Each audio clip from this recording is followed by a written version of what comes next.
আমি যখন মেয়র হিসেবে শপথ নিয়েছি গত বছরের নভেম্বরের 3 তারিখ, আজকে অক্টোবর, প্রায় 1 বছরের কাছাকাছি। আর এই 1 বছরে আমার একটা চিন্তা ভাবনা ছিল কিভাবে ময়লাগুলোকে আমি সম্পদে পরিণত করতে পারি।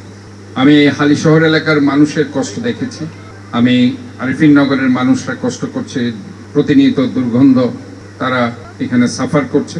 তো সেটাকে স্বাস্থ্যসম্মত করার জন্য আমার একটা চিন্তা ছিল।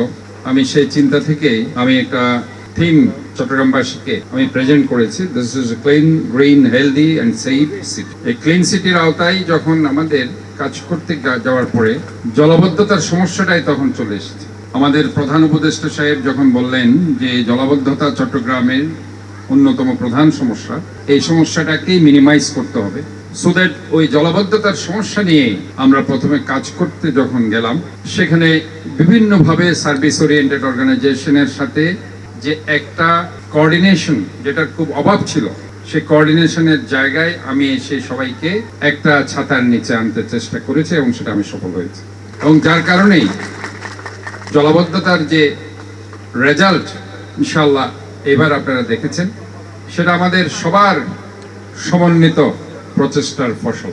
এবং এই প্রেক্ষিতে আমাদের আরো অনেক কাজ বাকি। আমি এই জন্য সাংবাদিক ভাইদের বারবার বলি যে আমাদের যে থিমগুলো আছে, যে চিন্তা ভাবনাগুলো আছে, এগুলোর সাথে আপনারা সবসময় থাকবেন। একটার পর একটা চমক ইনশাআল্লাহ চট্টগ্রামবাসী দেখতে পাবেন।